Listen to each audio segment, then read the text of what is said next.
Welcome to the Mix Minus podcast. Another NBA season is upon us, and Greg Hrinya is coming solo on this one. There's no Tim Castano. I figure let's switch it up. Tim gets to do a lot with football lately. So Greg, of course, is the NBA columnist for AXS.com or Axis.com. We're not sure, either of us. And he's the author of the 5-year plan, the Nets Tumultuous Journey from New Jersey to Brooklyn. Greg, what are you excited about with this NBA season starting? I'm excited to see how many good teams there are this year. Because going into the year, I felt like it was really just Golden State. And I mean, I guess you can still have that feeling that it's just Golden State, but I feel like Oklahoma City got a lot better. Houston got a lot better.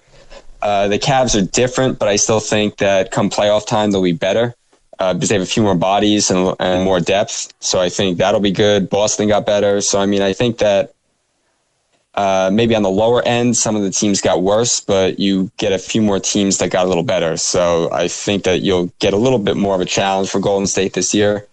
And it'll be interesting to see how they handle it, and if they were to get an injury or something like that, how that would play out. So, but I feel like the good teams this year are really good. So I'm looking forward to seeing some of the other teams like Oklahoma City and Houston and how those dynamics work. And I can't recall, basketball's always been sort of my number one sport, probably in the last decade or 12, 15 years or so. But I can't recall a time where it just feels so static, even with all those moves being made.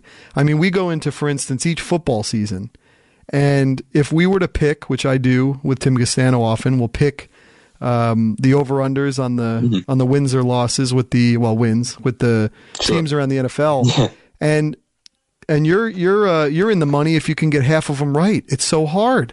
And maybe that's the way with the NBA because the wins losses can be tough with the half games and everything, but I just feel like with the NBA, you really can call it at the start of the season. And outside of an injury, like you said, and you don't want to root for that to happen just so you can get more parity, but it's kind of strange like that we go into the season and it's almost like Game of Thrones, winter is coming. And as long as the White Walkers are coming, the White Walkers in the form of Golden State Warriors, it's sort of like whatever is happening in Westeros doesn't matter. They're sort of just like ants building little anthills and everything and doing the best they can. I mean, I am intrigued with Oklahoma City, but outside of that, doesn't it just feel really static? Yeah, it felt like that last year too, though. I mean, as soon as Kevin Durant signed to Golden State, I mean, you had that feeling that it's going to be a while before someone else gets competitive.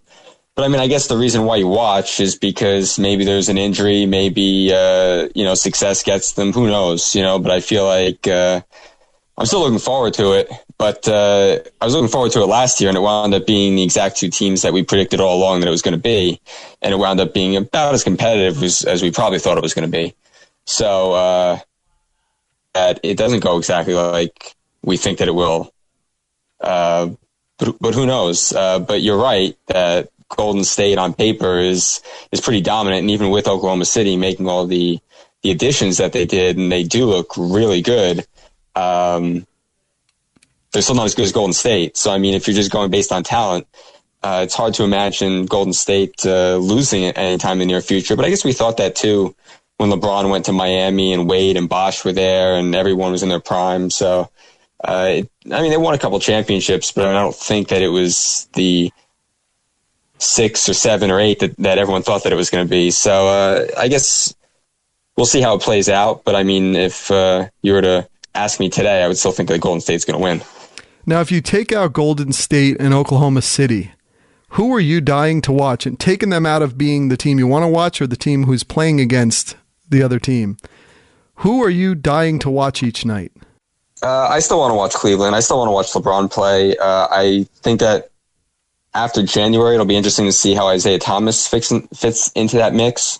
Although I guess in the short term, I'm interested to see how Derrick Rose fits into the mix, and I'd like to see Boston too, just because I think that what's gone on in the offseason with Cleveland and Boston and the Kyrie Irving thing and how he seems to keep doubling down on his comments about it, I think that that's good for at least the Eastern Conference because I think it adds a rivalry there that maybe there wasn't in the past. Especially since they added Hayward, they added Irving. So, I mean, there's good talent there. They had Tatum in the draft. So, they have good players, and obviously they have Irving. So, I mean, I guess that dynamic will be interesting. In the West, I mean, I guess looking a little further down the line, I'd like to watch Denver play just because I think Jokic is a very interesting center. And you put Millsap next to him, I think that'll be pretty cool. So I think there are a lot of interesting teams, I guess there are a lot of like NBA League Pass teams that'll be good to watch, be it Milwaukee or be it Philadelphia or things like that. But as far as teams that'll be really good, probably Houston, probably Denver. I mean, Denver might be like a 6th or 7th seed or something like that in the West, but it's still interesting. Isn't it funny, too, how LeBron James, as he gets to the presumptive ends of his times with each team, I mean, if we consider Cleveland the first time as coming to an end with that group, they all start to take on the look of the same team. You have all these pieces you wanted to bring in, and then they get old, and then you bring in older pieces with them. And then it almost causes the cycle of why he almost wants to leave to get refreshed with it all. It's funny. This team, there is something interesting about it. I still, and you probably feel this way, being in the New York area, watching Derrick Rose last year, I don't have very high hopes for him this year, long hair notwithstanding. And also, the guy just talks about money all the time. When he was in Chicago, I'm going to get my money. I'm going to get my money. Then he's here. He's like, well, I'm going to do what I do on the court because then I'll get paid, hopefully double or something. It's like, dude, just enough with the money. Like, you got to be Derrick Rose first and the money will come. But now they had Dwayne Wade. Of course, it's interesting. But it's sort of like Dwayne Wade is now the really old guy, except he's not Ray Allen, who at least had the shot. And, we're watching these preseason games, and I'm sure very early, just as he was in Chicago, he's going to have those sparks of Dwayne Wade, but he's older, and he's going to kind of fall off. So I still think it's going to end up being LeBron James carrying an older roster, even without Richard Jefferson now. But I think that part worries me. In that 20 games in, I could be bored with Cleveland already. Yeah, I guess it's a fair point, but I mean, I guess the interesting thing is that entire roster might not be there the year after. I mean, there's almost every guy on it is a free agent. So, I mean, pretty much every guy there, I mean, except for LeBron, who's guaranteed a max. I mean, it's kind of like singing for a supper, if you will. I mean, like Derrick Rose is on a minimum deal right now. So, I mean, if he wants to get paid, he's going to have to play really well. And I mean, if he can't make it work with LeBron, then that's going to make other teams think, well, why am I going to dish out $10 or $15 million a year for a guy who couldn't even win with the best player on the planet on his team? So I think that there's incentive there. I'm also not convinced that anything that happens with the Knicks is a precursor of what's going to happen on another team, especially when he's playing with LeBron, he's playing with some other vets, guys like Crowder, who are probably going to demand some accountability from him at both ends. But I mean, that Knicks team is a mess. It's probably still going to be a mess. So, I mean, I don't know that culture or lack of accountability that they had going on there is conducive to anybody playing well. I mean, you have Phil Jackson, who brings in Jeff Hornacek, but then makes him keep Kurt Rambis. So, I mean, I just think the whole thing, and Kurt Rambis, ironically, is still there. But, right. I mean, just the whole situation is toxic there. So, I mean, if you have a player who's looking for money, who's in a toxic situation, who's not being held accountable by anybody on the team, and the team starts floundering, I mean, I'm not surprised necessarily by anything that happened there, especially when he went AWOL that one time, and the team didn't even really punish him for it. So, I mean, like, there really was just a toxic environment, and I think the environment will be different for him here. But again, they're really such a playoff-oriented team that, I mean, I guess you could see these guys getting bored, especially for the maybe after the first 10, 15 games, and then until Isaiah Thomas comes back. I mean, I guess maybe it will lose a little bit of luster just because, but I mean, I'm always interested to see LeBron play, no matter who he's playing for, whether he decides to go to Philly and play with them or whomever. Well, the other thing is, when I think about Derrick Rose too, I don't know how even playing with LeBron, I understand for Isaiah Thomas. I mean, this is going to be, if he comes back and he's able to be even 75 to 80% of the player he was in Boston, I mean, he might approximate the same numbers he had because he's a great shooter. Derrick Rose is not a great shooter by any stretch. He looks ugly even in a mid-range. And he almost, like, people don't realize, well, I think they do, but what Russell Westbrook is doing is what Derrick Rose looked like when he was an MVP. I mean, it was the athleticism, it was the ball dominant, but you wanted him with the ball. Now he's kind of lost all that, and he's not become a shooter. He's not been like what Jason Kidd did, where he became a great shooter.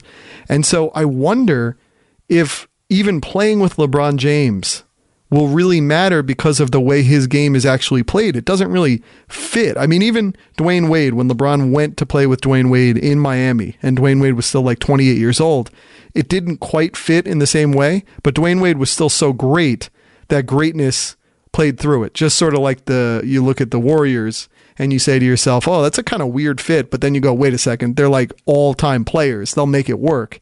The Derrick Rose thing is interesting to me. And then I think if Isaiah Thomas does come back, he's obviously going to start over Derrick Rose, right? I mean, so Derrick is going to have to probably not have a great run by that point. He'll have his moments. You know, he can get to the hoop. He can do some things. He's almost as old as Dwayne Wade is at this point, though, and he's really not. What's he, like 7 years younger or so? But, you know, I'm wondering if there is an interest in it. When you look at the start of a season, but then when you get to the fact of an 82 game season and how quickly things just get, as I used the word static before, or sort of not interesting, that worries me. And I think a guy like Rose, now they could always just get rid of him too. I mean, look at the way they brought in, our old friend Darren Williams last year, and that guy's just not even to be heard from. So, you know, you take a flyer on a guy, it's easy to get rid of him. So that could always happen. But I do worry about that aspect. Now, I will ask, what are you thinking? And we obviously, with our last podcast, we had not, I don't think, we obviously hadn't talked with the Isaiah Thomas trade for Kyrie Irving and more.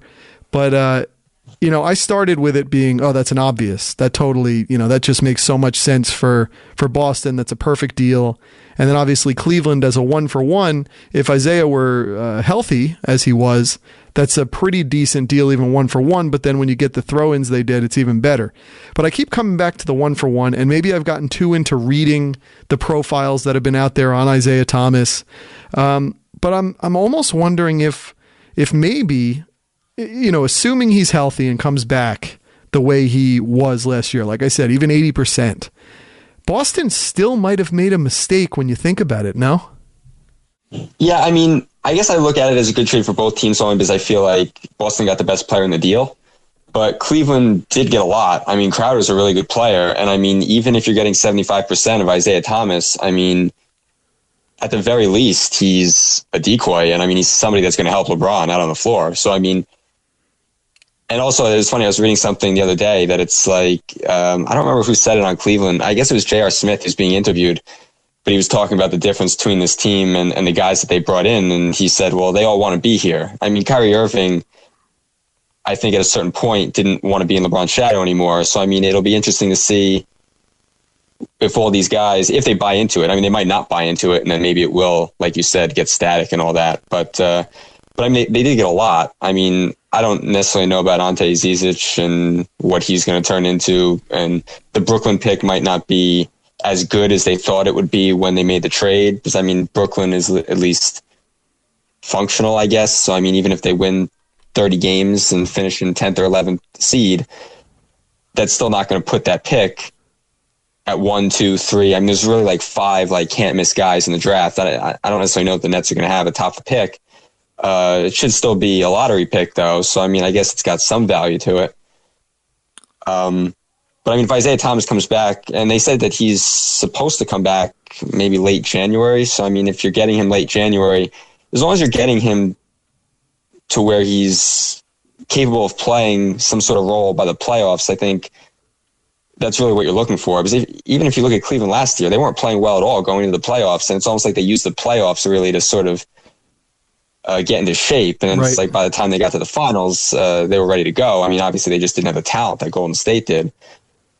But I mean, really with Isaiah, you just want to get something from him for the playoffs, in my opinion. But if you're just doing 1-for-1, if both are healthy and then you have those throw-ins, and I mean, it's a good trade for Cleveland based on that there wasn't, I think, a lot else out there.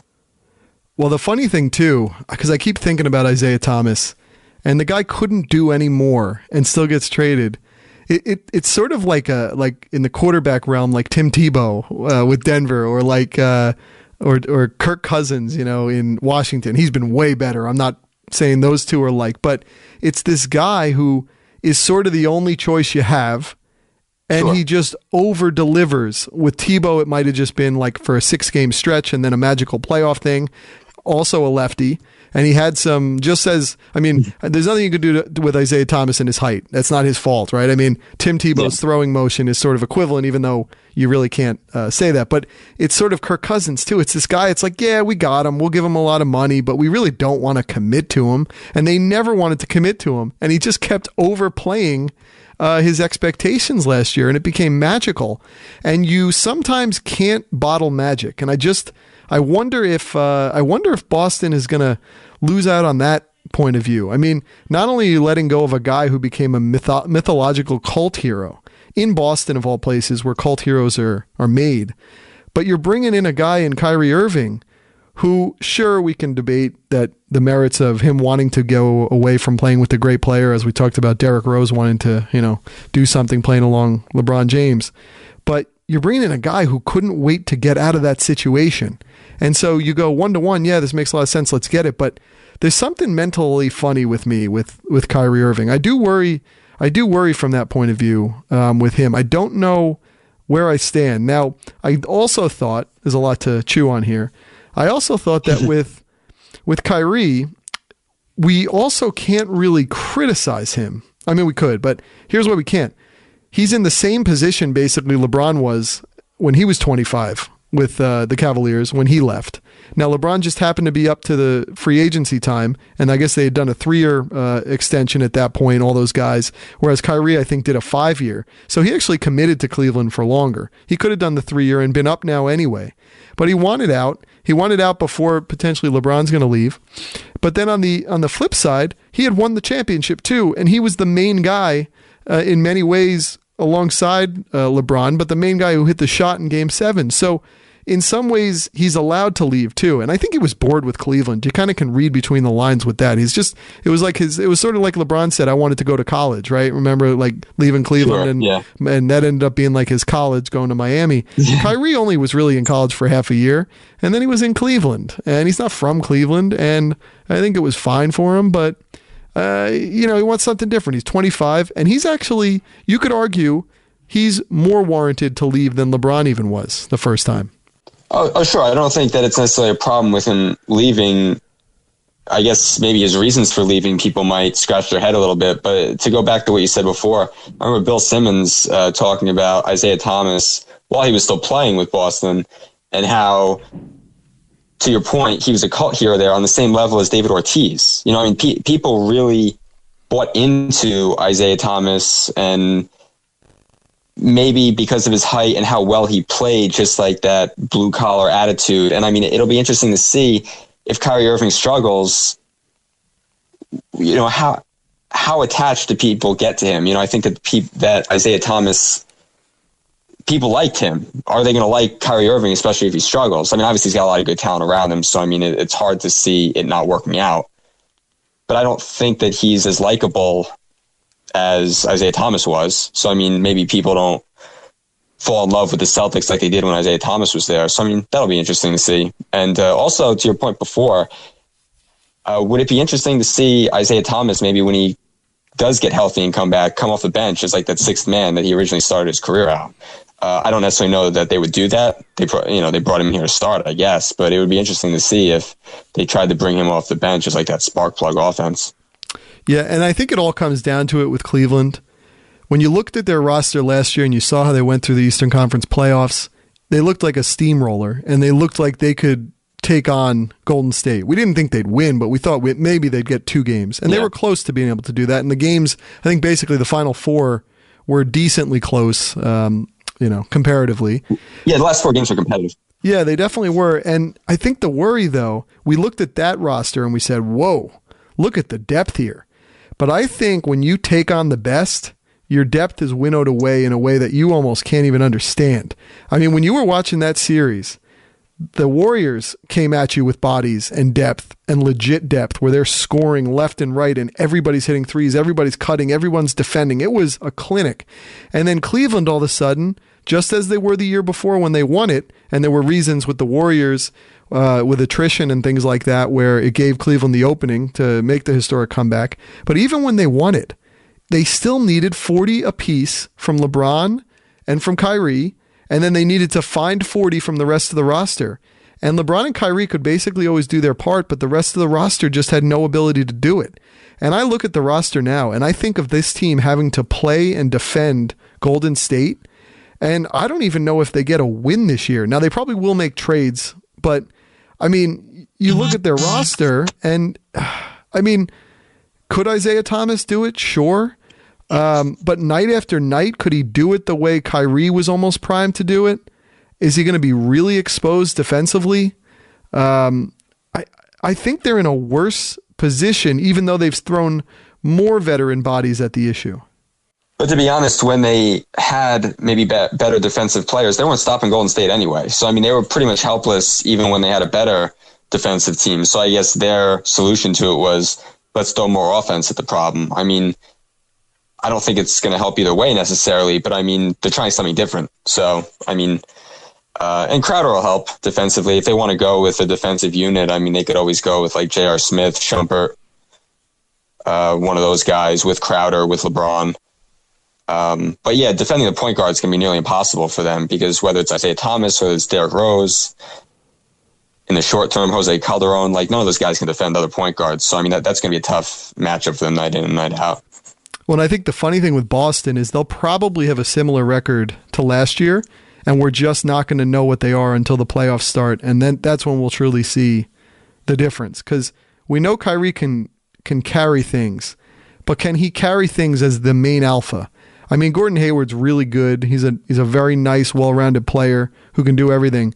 But Kyrie is going to be the breadwinner on this team.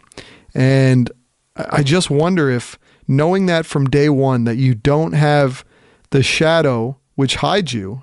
A shadow can get in your way and it can hide you in a nice way on a sunny day.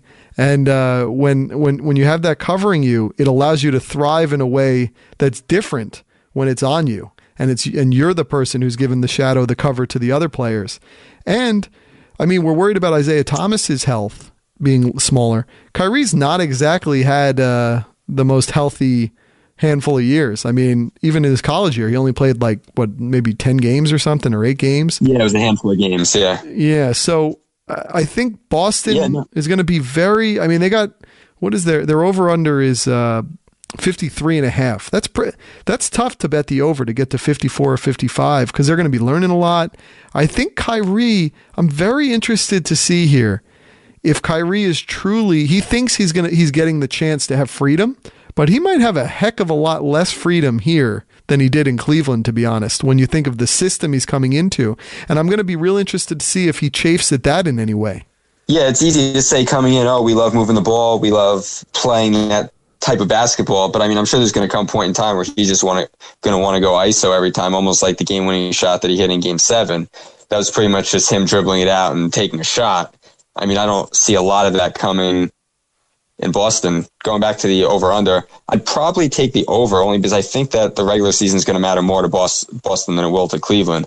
I mean, Cleveland has shown that they're willing to throw in the towel in regular seasons and kick it up a notch when they get to the playoffs. I think that the effort level from Boston will probably be higher in the regular season, so I mean, that might be something worth watching, whereas Cleveland, like, if they finish second, I don't think that's going to bother them. No, it doesn't bother them, but you brought up the point with Isaiah coming back on board and giving them that like kind of midlife crisis burst in the middle of a season. That might end up being the energy they need to finish in a different way than they did last year, because they're really going to be focused on making sure he's integrated with things and the way he plays with the energy and the scoring, and he's going to get the crowd going in a way that I don't think many Cavaliers have in a little while. You almost expect it as a Cavaliers fan night after night, but now when you see what this guy's doing, it's kind of inspiring. So there's a chance. Now they're a 54.5 over under. I'd actually be close to inclined to go on the over with Cleveland just because I think they could get to 55. I mean, you look at their roster and you're like, they really should be at like 58 or 60. But like you said, it's just how the final half of the season goes, and whether Isaiah almost comes in as if he's a midseason pickup, which is a good midseason pickup because he's been actually integrated into your team and learning the plays and everything leading up to things. So yeah, that part's going to be very, very interesting. So the thing I thought was, let's go through, we'll give some quick thoughts on all the teams. I mean, we talked about some of these big aspects of the league, a lot of the top narratives and storylines. And I think, why don't we just go alphabetical, because that's the way all these sites show the depth charts and over-unders. So there's not much to say with the only A team, the Atlanta Hawks. This is a 27.5 over-under. There is like nothing on this roster that is really interesting in any way. I don't even know if they're interesting to people looking for pieces in the middle of the season. This is just one of those hold the fort rosters for a year to try to move on to next year. Now, really good coach, and he might find a way to get them some wins, but when your expected over-under is 27.5, there's not much expected of you. I think they're going to play hard, but I mean, they're really not very interesting. I mean, if you go up and down the lineup, I mean, Dennis Schroeder's their best player. I mean, the fact that he's their best player probably means that it's going to be a rough year for you. Not that he's a bad player in any way, just that I don't know that he's a guy that you get excited about. And then Taurean Prince, he's okay. The most interesting guy is the guy they just drafted, John Collins, who at some point will probably take over at starting center. But I mean, they just have a lot of guys like Marco Bellinelli and Dwayne Dedman, Kent Bazemore. I mean, these are guys that are like super subs, eighth guys.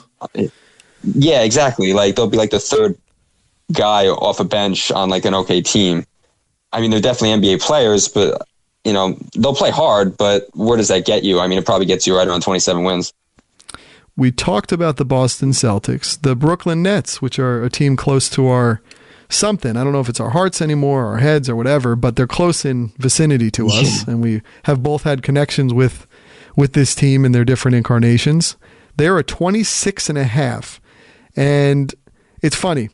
They did a lot, but they did a lot to almost just get up to a ceiling that still is pretty low. My thoughts on the Nets are that they will probably, as long as injuries don't take out one of the main guys, and we don't even know who the main guys are really going to be yet, but as long as injuries don't take him out, I'm sort of believing in, I had it wrong, it's Kenny Atkinson, right? Yeah. I'm sort of believing in him as a coach and his player development, and I was very impressed in what they were able to do, as I said in the past, getting Brook Lopez into a place where he was such a trade chip that they were able to pretty much get a number 2 pick from only 2 years ago, who's only 21, in D'Angelo Russell. And the way I see the Nets now is to not fall in love with any of these players too much, because I think what the Nets are going to do, they're going to take all these players in and they're going to develop them up to be the greatest version of either themselves or of the player the Nets think they could be, to make them more attractive to the wider league, to try to get more assets back for them. Almost like the Boston Celtics model in some ways. I'm really believing that's going to happen. And so the Nets, I think, are going to be over this year. I really do believe that. Not very far over. And they're going to be really competitive, and they're going to be fun, and they're going to hit threes, and they have more skill this year to play in this kind of system. And I think they're going to make D'Angelo Russell look like a star.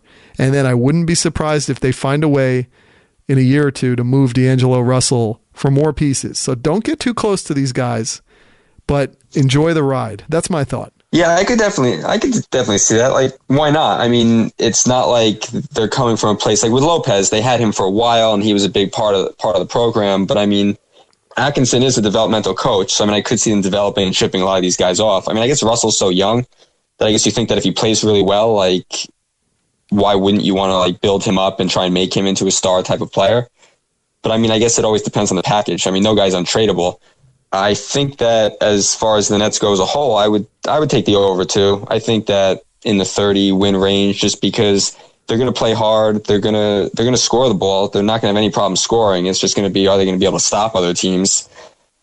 They don't really have many bigs to deter teams from getting to the rim. So, I mean, I think that you're going to get a lot of high-scoring games in their games. And some nights the shots aren't going to fall, and it's going to look ugly. And other nights it's going to look like poetry in motion when the ball is going in.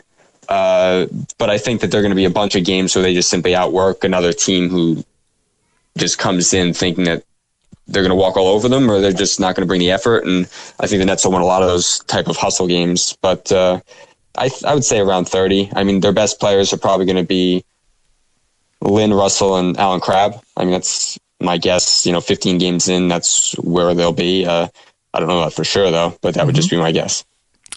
Next up, let's go with the Charlotte Hornets. A 42.5 over-under. That is very high to me. Nicholas Batum is obviously out for, is it the whole year or almost half the year or quite some time from what I saw? I would say probably a little more than half the year, but the fact that you're losing him for a while, I mean, really your big guys right now are Kemba Walker and Dwight Howard. So Is this the end of the road right here for Dwight Howard? 5 teams in 6 years, I believe. I know we had the Lee Jenkins puff piece. I'm not buying it. I think the guy has just become the really, really bad cloud that rolls into every team, and they think that the cloud brings rain, so it'll be nice, but it's really just a black cloud that ends up making everyone really sad. And I don't think... I don't believe the whole Michael Jordan's like, I'm going to remake you. Michael Jordan doesn't remake guys. He doesn't, he wants guys who are ready-made. I mean, I'll be interested to watch Malik Monk, but again, everyone was falling head over heels for him in college, and he was a great college player, but I never thought he was going to be more than another guy who played with Charlotte at one point, Ben Gordon. And Ben Gordon had really good moments when he became a sixth man. I remember him scoring like 20 points in quarters against the Nets, even in fourth quarters. I think that's where Malik Monk's going to be. And, Kemba Walker is really good, but they're not going to reach that 48 win team was going to be that's their high point of everything they could do with that roster. I think they're going to be on the under again. Yeah, I would probably take the under too, just because, like you said, they're without Batum. You don't know how Howard's going to fit into that whole mix. And they've got a bunch of like nice young guards, I guess, like Dwayne Bacon and Malik Monk, and I guess Jeremy Lamb will get a chance to play at some point. But anything that excites you, I mean, Kemba Walker excites you a little bit, but I mean, other than that, it's not that exciting. And you're right. I think this is probably, if Howard can't make it work here, this is probably the end of the line, especially with when they're completely healthy, how good the guards and the defensive players that he's going to have a chance to work with if he can't make that work. And we know that, we know what he is at this point. Remaking a guy at this stage in his career, I don't really see it. So I agree with you there. So he better take Charlotte seriously, because there might not be another one after it. Very interesting name team too. Stone, Monk, Lamb, Bacon. It's all kinds of stuff. You have a Monk and you have a Gil Christ. It's just a funny name team. But that's all. I'm not that interested in watching them. I gave Dwight his last shot last year. I was out there saying, I think if I were Atlanta, I would make this gamble. We've seen what we can do with Al Horford, and let's give it a shot on Dwight to see if he can take you higher, even though the risk is there. And I was wrong, and wow, it was bad. So not much there. Not much here, too. The Chicago Bulls are maybe worse than even looking than the Nets teams from the last couple of years. I mean, this is like, they got a Lopez. They got they got wow. It's not pretty, this roster. No, I think they're going to wind up being the worst team in the league. If you look at their depth chart, it's there's not much depth on that chart. So, at some point you're going to be starting Chris Dunn and Justin Holiday and Nikola Mirotic and Larry Markkinen and Robin Lopez. I mean, it's reminiscent of the Nets of 2009-10 when they lost 72 games. So not saying that they will. I mean, I'm sure they'll hustle their way into a couple more wins than that. But I mean, it's an ugly looking roster. It's a little the process-ish Philadelphia too. I mean, it's just not. Oof, it's not pretty. And it is a really good draft. So I mean, if you're gonna tank a season away, this is the season to do it. And then the following season, you'll be getting a healthy Zach LaVine back. I know he'll come back probably at some point at the end of this season, but the following season, if you have the number 1 or number 2 pick and you can bring that guy and LaVine back, and I mean, it's going to be a process just like it will. And I think that's going forward. Next up, because we talked Cleveland, Dallas. Now they are a 35.5 over under. That's actually a pretty high number for a team that's going to be led by a rookie. I think you think the rookie of the year, Dennis Smith Jr., not a very ho-hum everyday name. He's going to be a lot of fun to watch. They kind of have veterans on their way out, kind of, and then they have sort of placeholders, and then they got some young talent. Harrison Barnes, I guess we'd still kind of consider young, even though he's got big money and he's probably in his mid to later 20s, maybe 25, 26. But yeah, I would say like 25. It's going to be very much about watching Dennis Smith Jr. and maybe the 1 or 2 year overlap with him and Dirk running a pick and roll. I think that's going to be a lot of fun. And I'd have a hard time in the West putting them at the over on that number. But if they are at the over, it means that things were really exciting and on the right kind of upswing in Dallas. Yeah, I think that's where they're going to run into trouble, just the fact that they play in the Western Conference. And every night you're getting a tough game. I mean, even if you were to look at like the Lakers roster, I mean, that's a tough game for them just because the Lakers have a couple guys that can play and they've got a couple guys that can play. So, I mean, on any given night, why not? But, yeah, I mean, Dennis Smith is the guy that you're going to watch, and Knicks fans are going to watch and wonder why we didn't take this guy. And the guy that they did take, ironically, has a bum knee, and, you know, we don't know what his status is going forward. So it's just funny how that works. But yeah, Harrison Barnes is a good, solid player. He and Smith are probably the core guys going forward. I mean, I know Wesley Matthews is still there. Seth Curry is hurt for a while. But, I mean, they're an okay team, but in the West, it's going to be tough for them. Yep. And then we got the 43.5 over under Denver Nuggets, who are kind of a trendy pick. They added Paul Millsap. We'll have to see if he's had his best years behind him or if he has a couple more to eke out. They have a nice roster. They have kind of some guard play that, are we sure that they're going to be elite level? And there's a lot of them there. There's a lot of them hanging around there in the backcourt. And then they got, it feels like Wilson Chandler's been in Denver for about 15 years now. Yes. Yeah. Jokic is a nice player. Kenneth Faried too. I mean, talk about a guy making money. He's been there forever. But I don't get amazingly interested to turn them on in League Pass. And I'm not sure why, but I'm going to need them to have a good run early. The flashiness of Jokic, I guess, is why you would tune in, and the fact that like Harris and Murray, like those are two good young players. I mean, Murray can really shoot the ball. He played well at Kentucky. And I guess it's the unknown of adding Millsap into that mix. You know, you put Millsap next to Jokic, and then you look at that on paper, and you're like, that could be interesting. So, I mean, I guess that's why I would watch them. But, I mean, you're right. If 10, 15 games in, it doesn't pan out that way, then it won't be that interesting to watch. Then you'll find your way back to the Warriors. Yeah, like there's nothing on their team where you're just like, oh my gosh, this guy's gonna. I mean, I guess Gary Harris was sort of getting to the point where he could have heat checks and things like that. But they're the team that's most ripe for that, for the heat check guy or two, and they need to do that a few times to get people sucked in to really watch them. Jamal Murray will be that guy. I mean, he'll have a game, not like Devin Booker did when he scored 70 points, but like he'll have a game where he hits like 7 threes or something like that, and people are going wild. But I think he'd be perfect for that. Harris is a good two-way player. He just got a really big contract extension. But yeah, I guess we'll wait and see on them. I mean, I guess I'm interested to see them early, but you're right, it might not pan out that way. Now, probably close to the most unwatchable team in the entire NBA is the Detroit Pistons, who actually have a 38.5 over-under. This team, you look at this roster and you're just like, I know Avery Bradley came in. I know they got Luke Kennard, but man, this is almost egregiously unwatchable.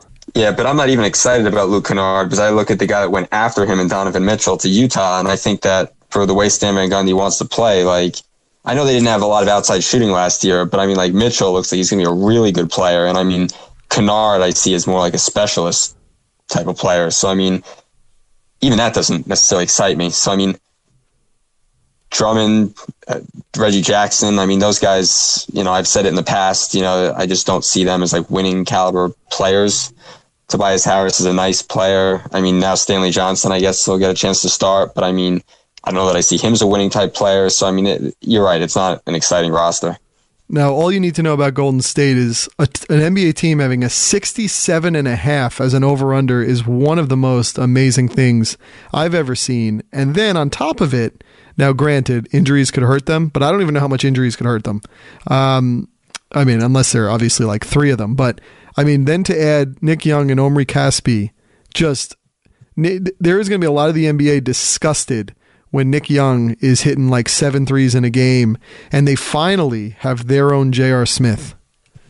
Yeah, Nick Young seemed perfect for that kind of system, especially for regular season basketball. You know, like a Friday night where they're playing like a 10:30 game and they're up by 20 and he's just out there making threes. And you're right, people will be disgusted. The only way I guess I see them slowing down is if an injury comes to, let's say, Durant or Curry. But I mean, other than that, injuries probably won't slow them down. You're right.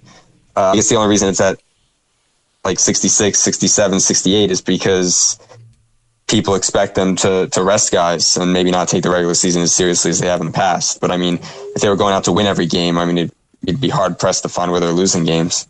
See, to me, and people want to say like, oh, front runner or whatever, that for me, who's someone who's very busy with, and I mean, we all are, but like family, kid, wife, jobs, all this, that makes me go, I'm putting it on because I want to see the game at its highest level. And they play it at its highest level. And so I'm always locked in. I don't care how good they are. They could win 70 games for the next 4 years. I still want to watch it. And I still appreciate what they're able to do and how they were able to, amass this just amazing roster and how they're able to get guys to say, I'll give up a little money so that we can keep Andre Iguodala. And like literally, I think it was a $1 million difference or $2 million difference that kept him. And he was about to go to the Rockets, right? From what I remember reading the article, I think it was the Rockets who he was about to go there. Yeah. I mean, yeah, that's what was reported. But I mean, he was probably just using them for contract leverage. But that was the team that was reported, sure. Speaking of the Rockets, they're next up when we go from G to H, 54.5. I loved Chris Paul in the league. And isn't it funny that he did 6 years in New Orleans / Oklahoma City whenever they played back and forth because of the Katrina. Then he did 6 years in LA, and now he'll probably do 6 years in Houston. Chris Paul is amazing. There's just something a little bit missing about him. And I think now that he's on the back end of 32, I don't know if this experiment in Houston is going to work out as well as people think it's going to. I think they had a magical run last year, and I think they just ran into the limits of James Harden. There's some mental stuff going on with James Harden, which you have to have with certain players. I mean, I always thought Vince Carter, if he had a killer instinct, he would have been Kobe Bryant. Like, he was almost better at crazy shots than even Kobe Bryant. There's something that turns off or turns on in James Harden's head that needs to be turned off in big moments or turned on, whichever it is. There's just something there. And then when you try, and the Nets tried to do this, you wrote about this in your book, they tried to compensate around their stars' flaws with other pieces, even if those pieces were misfits, in an attempt to say, well, if we mix all the pieces together, then we'll have a perfect cohesive thing. And it doesn't work out. The best player or the best two players have to have it all for you to have it all. And so that's my worry with the Rockets. I don't think they're going to be as fun as they were last year because when Harden was the central point, the fulcrum, and he was dishing out to everybody and he could hit threes, this whole thing about, well, Chris Paul is the best mid-range shooter in the game. Okay, but now you're just changing D'Antoni's offense in a way that I don't know is going to be that exciting. I think they're going to underwhelm this year. Yeah, I think from the moment that happened, that was kind of my reaction too. Like, I don't necessarily know how it's going to work because I think, well, now are you just going to stick Chris Paul out like in the corner on the 3-point line and he's just going to stand there and get the ball when called upon? I mean, and at some point he's going to want the ball and he's going to want to run the offense. I find it hard to believe that they're pretty much just going to alternate. Whether at one point they're going to have to make that work together and they both really want the ball. And to your point, Chris Paul's game is like that mid-range game. That's not D'Antoni's game. So, I mean, I don't know that just throwing a really good player at some other really good players and one, I don't know that works. Like, oh, well, it's talent acquisition. So, I mean, we automatically have to be better. I mean, we saw it with the Nets. I mean, they put all sorts of superstars together and it didn't work. So I think last year's team will wind up being more fun to watch than this year's team. And I don't know that gamble is going to work out either. Next up, we have the 30.5 over under Indiana Pacers, who in my mind, this team, if Oklahoma City, who just made amazing moves, I give Oklahoma City and Houston amazing accolades for the fact that they can get stars into their cities when every other city is up for grabs to do that. And Daryl Morey, through free agency, has been able to do it, and Presti has been able to do it through trades. I mean, amazing what he's been able to do, and drafting, obviously. But to get stars in there the way he did, to me, the Indiana Pacers are what Presti could look at, and if he didn't make those moves, he could look at the Pacers as his ghost of Christmas future. That roster is, if he held pat and then Russell Westbrook left next year, that Indiana Pacers roster this year is basically what the Oklahoma City Thunder would be next year. Yeah, it's a great way of looking at it. I mean, the Pacers, again, they're one of those teams that have like a couple of nice guys who would be good depth guys on other teams. You know, Darren Collison, it feels like he's been around almost every team, seems like. And they also have a bit of a Lionel Hollins Brooklyn Nets team to them, because they've got Thaddeus Young starting, they've got Bojan Bogdanovic starting. So it's like you've got those two guys who started with the Nets who are now starting there, playing center. You know, a guy who I guess you could say has a similar game to Brook Lopez. So, I mean, you kind of look at that team and you're like, well, that's basically the Nets team that won 20 games or 21 games a couple years ago with Lionel Hollins. It's funny. It kind of reminds me of that. I guess the guard plays a little better. I mean, Oladipo and Collison are better than what the Nets had in those years. But, I mean, it is, like, very similar. The next one has it about right for me. Vegas has it right. 42.5 for the Los Angeles Clippers. They're going to take about a 10-game drop from what they were. They're going to be sort of back in irrelevance in LA again. They kind of missed their chance here. They missed their chance to take things over, especially with what the Lakers were able to do. You know, you got Patrick Beverley starting. You got Milo Teodosic backing him up, who will be fun for League Pass, I think. I guess when he's not smoking cigarettes, as people would say. You got the coach's son still as the shooting guard. You got Gallinari in there. You know, you still got Blake Griffin. You got DeAndre Jordan. It's just, it's a very mediocre team now. Yeah, I think watching Teodosic throw lobs to Jordan and Blake Griffin, I think that'll be interesting. So, I mean, that will probably generate some highlights. He was kind of like that exciting European point guard that everyone thought would be great to watch in the NBA. So, I mean, I guess people will tune in to watch that. I'd imagine that he'll wind up starting with Beverly as a shooting guard, and they'll basically, because I don't think that Teodosic is going to play much defense. So, I mean, they'll have Beverly in there to check the other team's better guard, and they'll rely on Teodosic for offense. But yeah, they'll take a step back, and they'll be in that group of teams with like Memphis and Utah and those groups that are fighting for like that 8th, 9th, 10th seed, maybe 7th seeds, like 7 through 10 in that range. Yeah, and the Lakers will be rising from their level where they were. They got a lot of buzz. Now, they're 10 games back even from the Clippers as a 32.5. But I'm telling you, I think it's going to be really fun to watch. Every time Lonzo Ball gets, it seems like when he reaches the new competition, they get him in that first run, that first game, that first 2 games. But he seems to catch up pretty quickly and sort of match the level, and then bring his attributes, his great attributes, to the game once he's matched it. It's like he gets punched and he goes, okay, that's the level of punch. I'm going to do it, and I'm going to come back. And I think he is just going to... I think he's going to make this team, it's going to be so exciting. It's going to sort of be like in LA, the way the New York area had the 2 football teams, and it was like the Giants won a Super Bowl, and then they fell apart, and the Jets got to the conference championship 2 games in a row. They didn't make it, and then the Giants came right back and won a Super Bowl again, and it was almost like the Jets didn't matter. I think it's going to be like that because the Lakers have the pieces now to run and gun and showtime, and it's just going to be so much fun to watch the Lakers on that Sunday night game again, that 9:30 start with Stu Lance and whoever the other guy is. I believe it's Bill McDonald. Yes, it's going to be a lot of fun.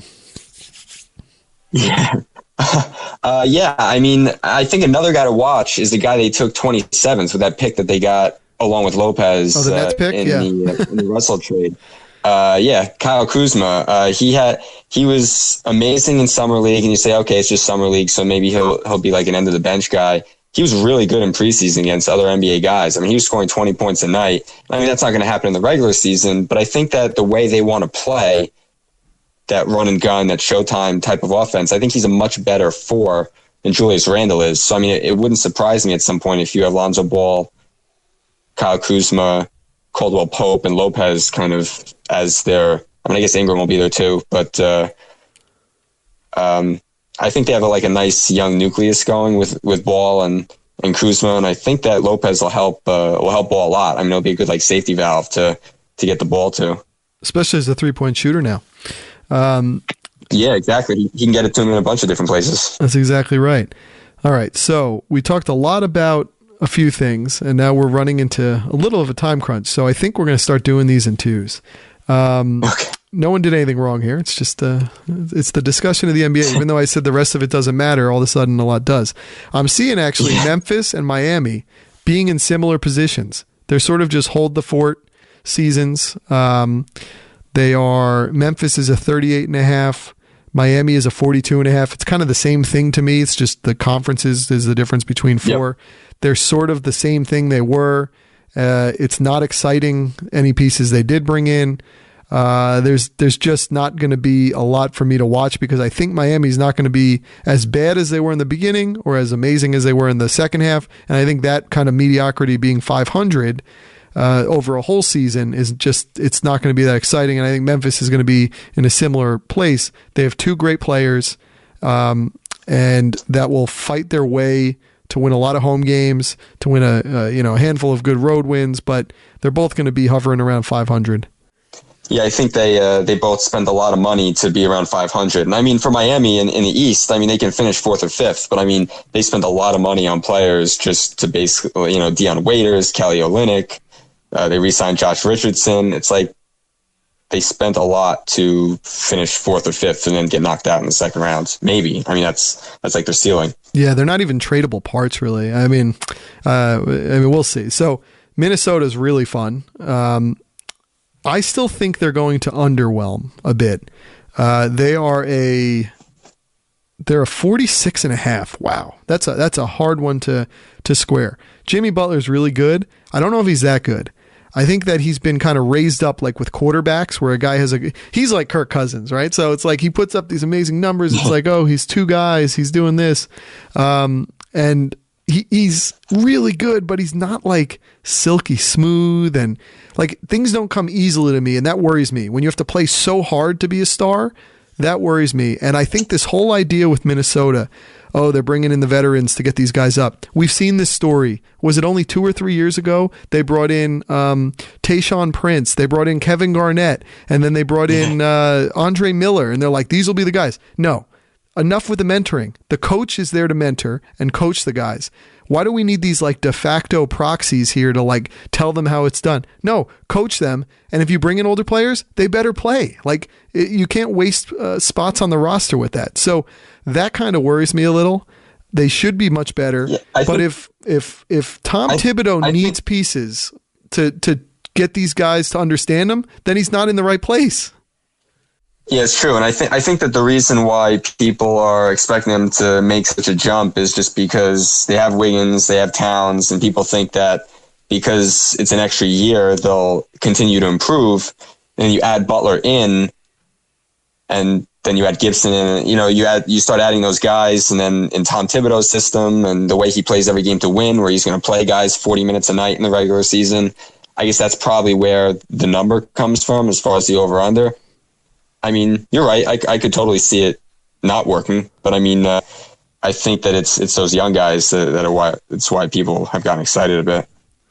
So Milwaukee and New Orleans, people are hoping that they both somehow figure out the best ways for Milwaukee to build around Giannis Antetokounmpo, and then for New Orleans to build around this crazy double center setup. And there's something about the rosters still being in the state they are. Jabari Parker's still going to be kind of hurt. I know Thon Maker came on a bit, or Maker. He came on a bit, and he was okay. But there's still pieces around the quote-unquote stars missing on both of those teams. Yeah, pretty much. I mean, it's going to be the Antetokounmpo show in Milwaukee. I mean, everything's going to go through him, and I mean, so that's why you would watch them, just because of how exciting he is to play. The rest of the guys... they had the rookie of the year in Brogdon, so I mean, they do have that, but I don't know that he's a flashy player that excites a lot of people. And then New Orleans, I mean, you talk about building guys up to trade them with the Nets. I mean, you wonder if Cousins is playing well, if they use that to kind of trade him, because I don't know that he's a long-term solution there next to Davis. I mean, it didn't seem to work last year, so I don't necessarily know that it'll work this year. The Oklahoma, so we talked Knicks, we kind of talked Thunder. The Thunder are going to be really fun to watch. Orlando is sort of a way station for the Thunder. They're like how Kansas City used to be the team that the Yankees would get players from. The Thunder are the Magic, both teams without plurals, right? The Magic are just right. Another one of these teams where it's amazing how much they're paying their bench. Bismack Biyombo, Jonathan Simmons, these are not the starters, and these guys are making like $50 and $70 million or something like that. That's crazy to me. The Biyombo contract hurts because he's not even really that good, and you've got a guy like him making $15 million. I think he signed like a 4-year, $64 million deal or something in that range. I mean, that's a lot of money to be paying a guy who can't shoot and can't finish unless it's really a dunk. And his defense wasn't good last year either, and that's really the reason that they signed him. So, I mean, he's a guy who seemed like he got happy when he got paid.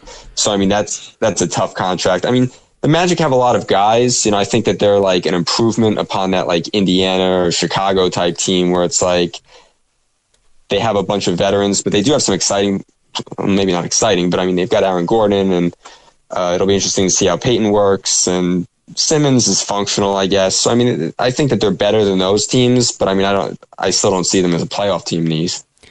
It's funny. Would you rather have them or the Nets? I mean, I think that the Magic are a better team and will probably win more games. But I mean, if you're talking about the long term, I'd rather have the guys that are on the Nets roster right now. And that's scary because these guys have had lottery picks for like years running. Speaking of that, another team who's had that are the Philadelphia 76ers, and they finally might be making it work. My cable has kicked me out again, or my internet has kicked me out again from watching them, so I got to get that back re-upped because this is like top 5 must-watch basketball right now. No, I mean, I think that the way that they've built the roster for this season is really exciting. The thing that scares me, though, is that Markelle Fultz, the guy they took number 1 overall, is like remaking his shot, and so he's like working on his shooting form, and it's like during preseason, he was like trying to navigate learning how to be a pro while fixing his shooting stroke that wasn't necessarily even broken to begin with. I mean, maybe it wasn't perfect, but I mean, I don't know that they're going to get out of him right away what they were expecting to get out of him right away. But the rest of the guys, I mean, Simmons is going to be a Rookie of the Year candidate. I really love the fact that Redick and Amir Johnson came over. I mean, they'll be veterans who will make an impact right away. Redick should get a ton of open shots. So, I mean, they're definitely and Saric is kind of like the lost man for them. I mean, he's really good, and no one's talking about him. So, I mean, I think they'll be a fun team to watch at the very least. Yeah, I like Covington, too. The Phoenix Suns are... the other thing is Sixers are 40.5. Wow, that's amazing for where that team's come from. Phoenix Suns are 28.5, and Devin Booker is fun to watch when he can score 70. Right? They drafted Josh Jackson, who I did like watching in the small sample size, which you're not supposed to judge on in the tournament. I thought he had some fun game to him, but they're still sort of in a desert purgatory though.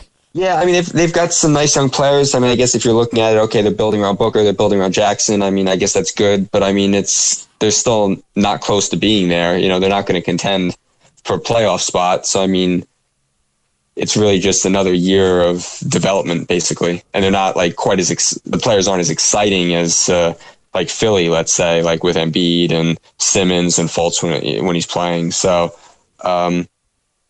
it's still a process there for them.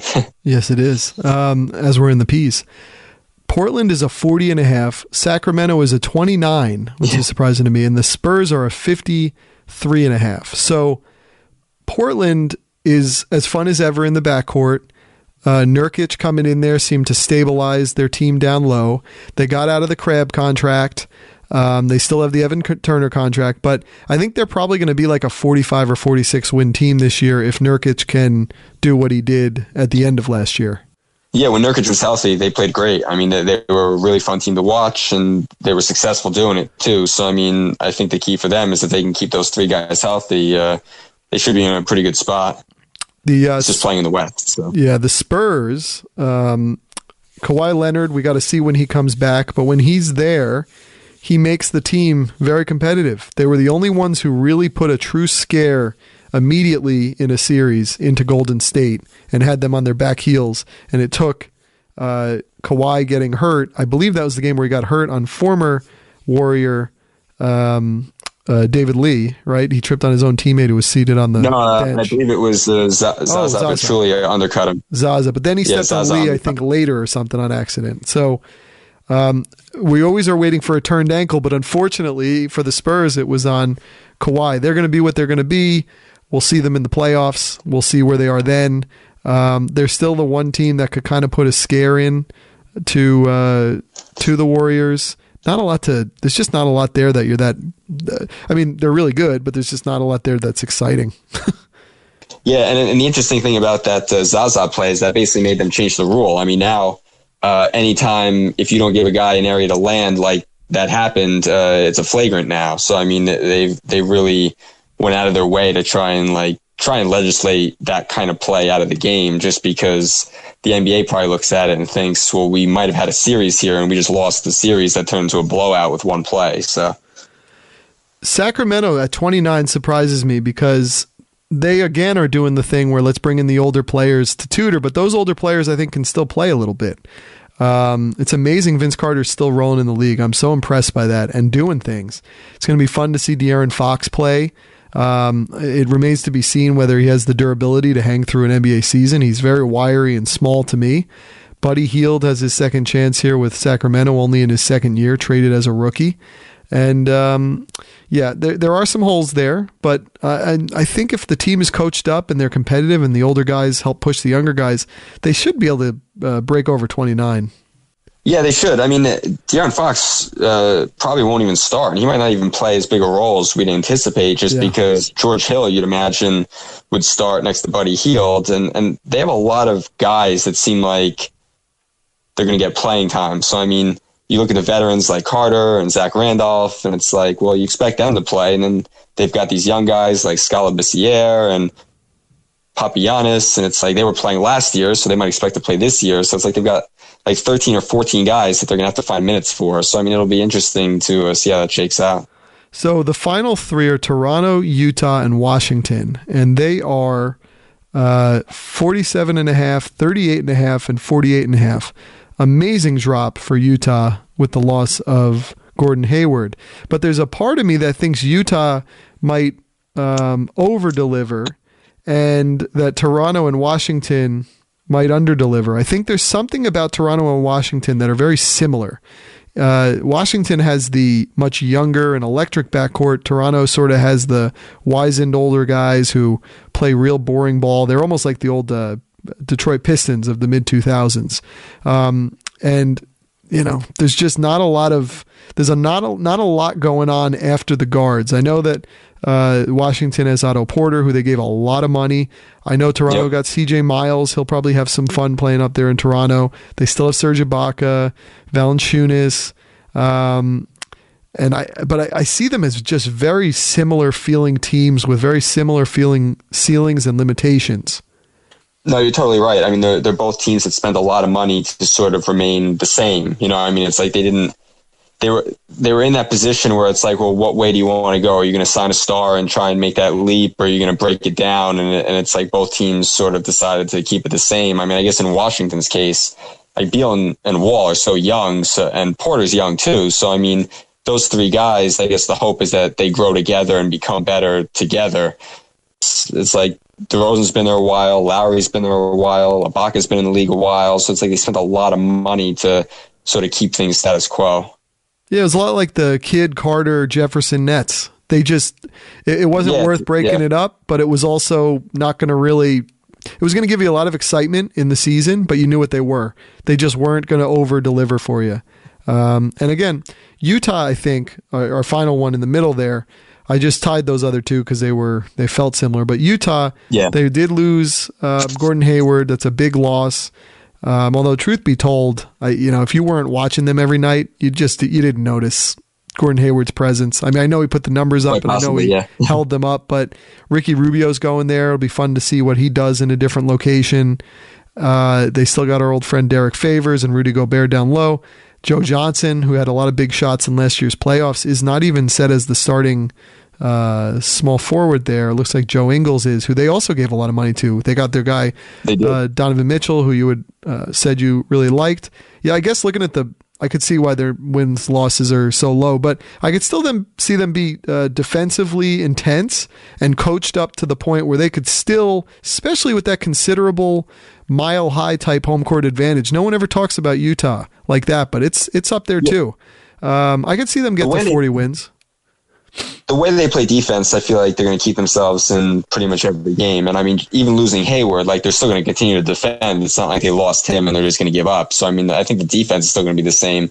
If they can find a way to replace that offense with Mitchell, with Joe Johnson, with Rubio, if they can kind of pair that together somehow, I think you're right. They probably will overachieve. But we're still thinking Cleveland, Golden State at the end, right? And then Golden State sweeping or maybe giving up another one again.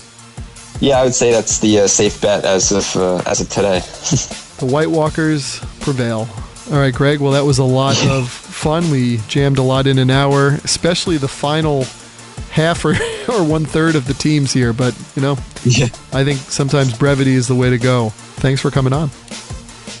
Thanks for having me. Always a great time.